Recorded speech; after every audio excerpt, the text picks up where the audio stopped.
Саламатсыздар ма? Неки біз көрпемізді бітірдік, төр көрпемізді.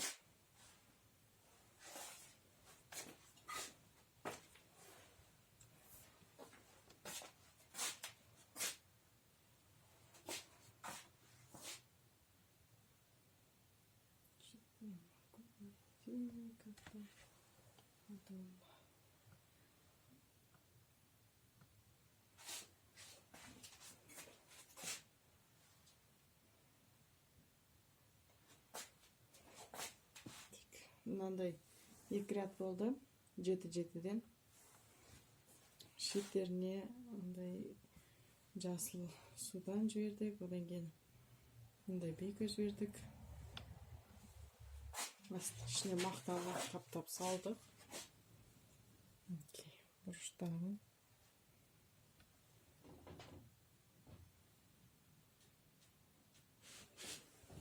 Астындағы мата көріп тұрсыздар. Астындағы матамен екеуін бейкі бөліп тұрады. Үстіңгі жақтан қараған кезде астыңғы мата көрінбей тұрады.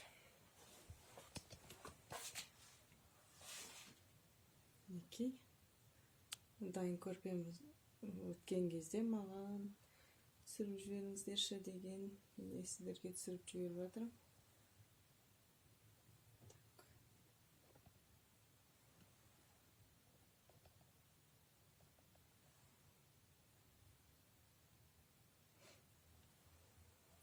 Мақта салу туралы видео сіздер сұрап жатсыздар, мақта салған туралы. Мен өзімнің не үйренем, соны видеоға салып отырам.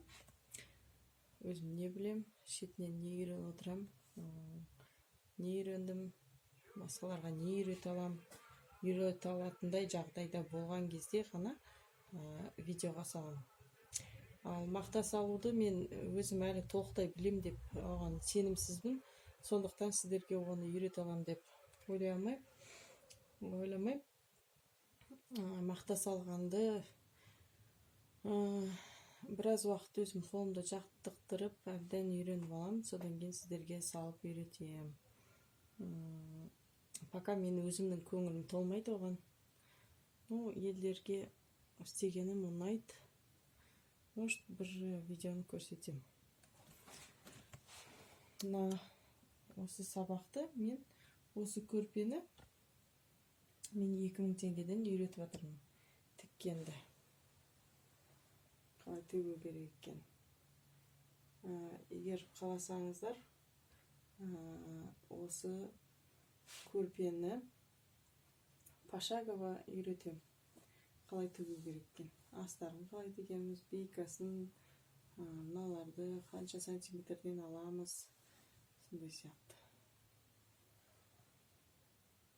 Көріңіздер, звондаңыздар, комментарийға жазыңыздар, жауап беремін.